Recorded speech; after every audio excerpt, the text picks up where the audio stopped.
अब देखते हैं कि धरती की हर चीज अपनी पूर्णता की तरफ बढ़ती है। मतलब आप पानी को देखिए तो पानी की हर बूंद समुद्र की ओर बहना चाहती है और समुद्र तल पृथ्वी में सबसे नीचा माना जाता है। तो नीचे की ओर पानी जाता है। नदियां तब तक बहती हैं जब तक वो सागर से मिल ना जाए। वो सागर से क्यों मिलना चाहती हैं? पानी की हर बूंद सागर से क्यों मिलना चाहती है? क्योंकि वो पूर्ण होना चाहती है। अपनी पूर्णता को खोज रही है हर बूंद, कि जहां मैं पहुंचकर परिमित हो जाऊं, सीमित नहीं, इतनी बड़ी हो जाऊं कि उससे बड़ा कुछ भी ना हो। तो समुद्र से बड़ा तो कुछ भी नहीं। तो हर बूंद समुद्र से मिलना चाहती है। और आप देखेंगे कि धूल का कोई भी कण ऊपर चला जाए हवा में उड़कर, वो वापस नीचे आता है क्योंकि वो पृथ्वी से मिलना चाहता है। पृथ्वी मिट्टी का पूर्ण रूप है। आग की लपट ऊपर की ओर उठती है क्योंकि वो सूरज से मिलना चाहती है। सूरज जो है अग्नि का पूर्ण रूप है। तो हर चीज अपनी पूर्णता को पाना चाहती है। अधूरा कोई भी नहीं रहना चाहता। तो हम भी अपने प्रेम की पूर्णता चाहते हैं, अपनी शक्ति की पूर्णता चाहते हैं, अपनी शांति की पूर्णता चाहते हैं। हम अधूरा रहना नहीं चाहते। इस दुनिया में हमें जो भी कुछ मिलता है, हर चीज शुरुआत में लगती है कि इसे पाकर मेरा अधूरापन दूर हो जाएगा, लेकिन होता नहीं है। थोड़े थोड़े समय के बाद हमें महसूस होता रहता है कि अभी मुझे बहुत पाना है। बेचैनी बनी रहती है। तो बेचैनी दूर होगी पूर्णता में।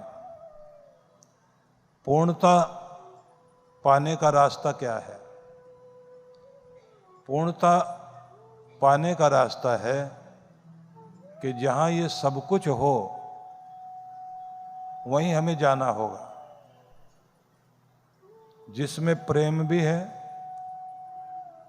पूर्ण प्रेम, पूर्ण शांति, पूर्ण आनंद, पूर्ण प्रसन्नता और निर्भयता इतनी कि जहां कोई डर है ही नहीं। तो ऐसी क्या चीज हो सकती है? वही यात्रा हमारी यात्रा है कि जहां पहुंचकर हमारे गम दूर हो जाएं, चिंताएं हट जाएं, आनंद पूरा मिल जाए, प्रेम पूरा मिल जाए।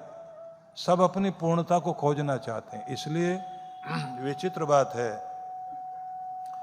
कि किसी राजा को या मिनिस्टर को, किसी देश का प्रेसिडेंट भी क्यों ना हो, वो ये नहीं कह सकता कि जो मैं पाना चाहता था प्राप्त कर लिया, अब और पाने की इच्छा नहीं है। उसकी आवश्यकताएं कम नहीं होती।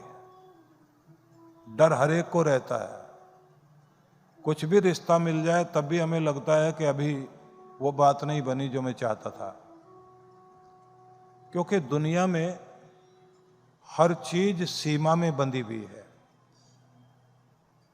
हम सब लोग सीमाओं में, लिमिट में जीने वाले लोग हैं। इसलिए यहां हर चीज लिमिटेड है। परमात्मा पूर्ण है, परिपूर्ण है। वहां लिमिट नहीं है, वो अनलिमिटेड है। वहां कोई सीमा नहीं है, वो असीम है। उसका कोई अंत नहीं, इसलिए वो अनंत है, अनंत है। उसका कोई आदि नहीं, इसलिए वो अनादि है।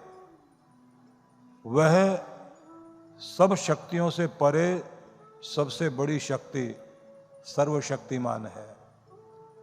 वह परम प्रेम है और प्राण प्रिय है। इसलिए जो भी हमें दुनिया में शांति चाहिए, आनंद चाहिए, प्रेम चाहिए, वो दुनिया में नहीं मिलेगा। अब एक विचित्र बात बताता हूं आपको। हम लाइब्रेरी से किताबें लेकर पढ़ते जरूर हैं, नॉलेज मिलती है, जो हमारे पास ज्ञान आता है उन किताबों को देख देख कर आप बहुत कुछ विकास करते हैं। लेकिन ये जो नए नए आइडियाज आते हैं आपके अंदर, दूसरी कंपनी वालों से एक छोटी कंपनी वाला रातों रात बहुत आगे बढ़ जाता है। वो जो आइडिया आता है वो कहां से आता है? ये बड़े बड़े म्यूजिक डायरेक्टर नई धुन बनाने के लिए जाते हैं तो एकांत ढूंढेंगे, शांति वाली जगह ढूंढेंगे, नेचर में जाएंगे, वहां बैठकर अपना साज छेड़ेंगे, और जब बिल्कुल निश्चिंत बेफिक्र होकर तल्लीन हो जाते हैं तब उनको कोई आइडिया आता है अंदर। वो कौन देता आइडिया? नई धुन का, नई ट्यून का। किसी आर्किटेक्ट को कोई एक ऐसी चीज जो दुनिया में नहीं हुई और वो नया कुछ करना चाहता है, वो आइडिया कहां से आता है? आपका कनेक्शन ब्रह्मांड से जुड़े और दुनिया से संबंध हट जाए, तब आपके अंदर अचानक कोई नई चीज जागती है। क्योंकि बाकी लोग तो कॉपी पेस्ट कर रहे होते हैं, आपकी नकल कर रहे होते हैं। ओरिजिनल आइडिया और उसे अलग हटकर आता कहां से है? वहां ऊपर वाला देता है। कब? जब आपका कनेक्शन वहां जुड़ता है। आप कोई भक्ति कर नहीं रहे होते, अकेले बैठे आनंद में, शांति में, प्रेम में, या फिर सवेरे सो के उठें, या फिर आप बाथरूम में नहा रहे हों और अचानक कोई आइडिया आ जाए। वो आइडिया ऐसे आता है जैसे बादलों में बिजली कड़कती है, अचानक चौंध आई।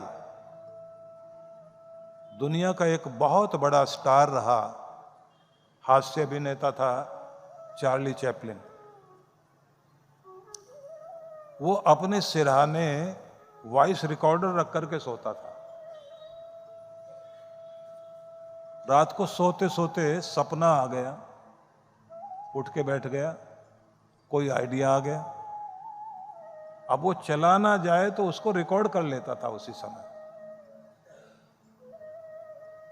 कोई कविता बनाता है तो पहली लाइन उसको अचानक सूझती है, बाकी उसके साथ जोड़ता जाता है, फिर वो आइडिया बनता जाता है। तो आप समझिए, ब्रह्मांड से आप जुड़ते हैं शांत होकर, आपको नए नए आइडियाज मिलते हैं, नया होने का रास्ता मिलता है। दुनिया में जो भी इंसान बड़े से बड़ी चीजें करेगा, वो वहां से संबंध जोड़ो एक बार, तो दुनिया की चीज भी मिलेगी। और अगर आप समृद्धि चाहते हैं, वो भी मिलेगी। दुनिया में कामयाब होना चाहते हैं, वो मिल जाएगा। और अगर इन चीजों से अलग हट करके आप कुछ बड़ा चाहते हैं, तो भगवान से ऐसे जुड़ जाओ कि वो आपको इतना आनंद से, शांति से, प्रेम से, शक्ति से भर दे। कुछ लोग दुनिया में देखने में बड़े पतले, दुबले, कमजोर से लोग थे, लेकिन उनका अपना एक तरीका था कि सुबह शाम अपने आप को भगवान से जोड़ते थे। मैं महात्मा गांधी की बात करूंगा। महात्मा गांधी हर दिन की शुरुआत अपनी प्रार्थना से करते थे और रात को सोने से पहले प्रार्थना करके सोते थे।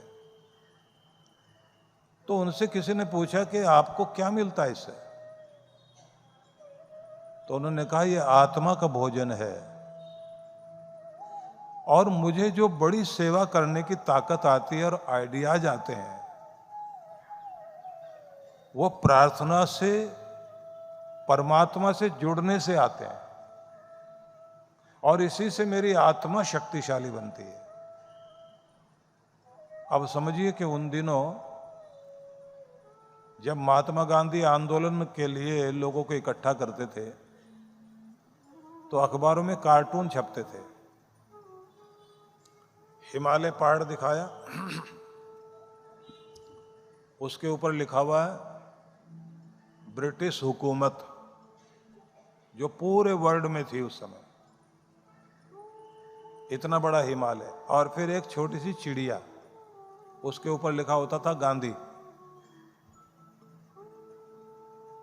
चिड़िया चोंच से हिमालय को पकड़ के इधर रखना चाहती है, तो नीचे मजाक में लिखा होता था कि ये चिड़िया सोचती है कि पहाड़ को चोंच में पकड़कर ये कहीं भी पटक देगी। क्या ये पॉसिबल है? ऐसे मजाक उड़ाई जाती थी। और एक वक्त आया, चिड़िया तो दिखाई देती रही, वो नहीं, वो हिमालय नहीं दिखाई दिया। मतलब वो गवर्नमेंट, वो ब्रिटिश हुकूमत, वो नहीं दिखाई दी। सिमटते सिमटते सिमटते सिमटते इतने छोटे से चुटकी भर हो करके लंदन में, ब्रिटेन में, आप देखिए, जिसको ये ग्रेट ब्रिटेन बोलते थे, वहाँ छोटी सी हुकूमत है। और वक्त देखिए, जिनके यहाँ कहा जाता था कि कुत्ते और भारतीय इधर प्रवेश नहीं कर सकते, अब उन्हीं के सिर पर एक भारतीय प्रधानमंत्री बन के बैठा हुआ है। वक्त बदल गया ना। ऋषि सुनक सन की लोगों के ऊपर बैठा हुआ है। तो आप समझिए कि गांधी की बात कर रहा था मैं, तो ताकत क्या थी? अपने आप को जोड़ा वहां से। शरीर से ताकतवर नहीं थे, लेकिन आत्मा से ताकतवर थे, इसलिए उनको महाआत्मा, महात्मा कहा गया।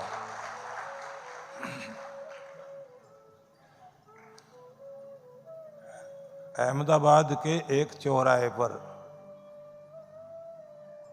लिखा हुआ है, जहां गांधी ने संकल्प लिया था कि कुत्ते बिल्ली की मौत मरना बर्दाश्त करूंगा, लेकिन जब तक देश को आजाद नहीं कर लूंगा तब तक यहां अहमदाबाद में वापस नहीं लौटूंगा, ये कहा था। तो ये थी संकल्प की शक्ति। और खुद को जोड़ लिया भगवान से, सुबह शाम प्रार्थना करना, अपने आप को कनेक्ट करना। अब अगली बात, कमजोर ने दुनिया की सबसे बड़ी शक्ति से संबंध जोड़ा। कमजोर है आदमी, परमात्मा है सबसे बड़ी शक्ति, सर्वशक्तिमान। तो एक निर्बल ने सबसे बलवान से संबंध जोड़ा, तो वो भी इतना बलवान हो गया कि हिमालय जैसी गवर्नमेंट को उठा करके फेंक दिया और दुनिया को दिखा दिया कि ऐसा भी हो सकता है। ये ठीक है कि केवल गांधी नहीं थे, उनके साथ दो तरह के दल उस समय काम कर रहे थे। एक नरम दल था, दूसरा गर्म दल था। सुभाष चंद्र बोस, सरदार भगत सिंह, चंद्रशेखर आजाद, न जाने कितने कितने क्रांतिकारी वीरों की गाथाएं, उनके बलिदान, वो सब काम कर रहे थे। लेकिन फिर भी आप सोचिए, मैं केवल आपको समझाने के लिए ये बात कह रहा हूं कि आप कितने भी निर्बल, कितने भी दुर्बल, कितने भी कमजोर, कितने भी निर्धन, कितने भी पिछड़े हुए हों, भगवान तो पिछड़ा हुआ नहीं है, भगवान तो निर्बल नहीं है, भगवान तो निर्धन नहीं है, वो तो संपूर्णता है। आप उससे कनेक्ट हो जाएं, फिर आप निर्बल नहीं रहते, फिर निर्धन आप नहीं रहते। कृष्ण भगवान गीता में कहते हैं ना, योगक्षेमम वहाम्यहम, तुम मेरे हो जाओ, फिर तुम्हें चिंता नहीं करना। तुम्हारी चिंता मैं करूंगा, तुम्हें जो चाहिए वो मैं दूंगा, जिस चीज से तुम्हारी रक्षा होनी चाहिए वो भी करूंगा। लेकिन एक बार अनन्य भाव से मेरे हो तो सही, मुझसे कनेक्ट तो हो। अब ये हमारा काम है कि कनेक्ट होना सीखें। हम लोग जहां कनेक्ट होने की विधि सिखाई जाए वहां भी मनोरंजन ढूंढ रहे होते हैं। जहां सत्संग में ज्ञान दिया जाए वहां भी मनोरंजन ढूंढ रहे होते हैं। कथा सत्संग वो धार्मिक मनोरंजन हो गया। अब अगर क्लास में टीचर पढ़ाने के बजाय मनोरंजन करे तो बच्चे सीख नहीं सकते। बहुत सावधान होकर गुरु के सामने बैठा जाता है और सीखा जाता है। इसलिए जो इस समय आपकी ये वर्कशॉप लगी है, इसमें आपको बहुत कुछ सिखाने का अवसर है। लेकिन मैं सरलता से आपको कुछ चीजें बताऊंगा जिन्हें आप बहुत प्रेम से पकड़ेंगे। और ये बात आपने अभी समझ ली कि हम सब पूर्णता प्राप्त करना चाहते हैं, अपना अधूरापन दूर करना चाहते हैं। पूर्णता भगवान में है, बिना उससे जुड़े वो पूर्णता प्राप्त होती नहीं। जो भी हम खोज रहे हैं परमात्मा से हमें मिलेगा। उससे कनेक्ट होना, युक्त होना, जोड़ना आना चाहिए। परम पूज्य सद्गुरुदेव श्री सुधांशु जी महाराज एवं डॉक्टर अर्चिका दीदी जी के पावन सानिध्य में शिव मंगल महोत्सव।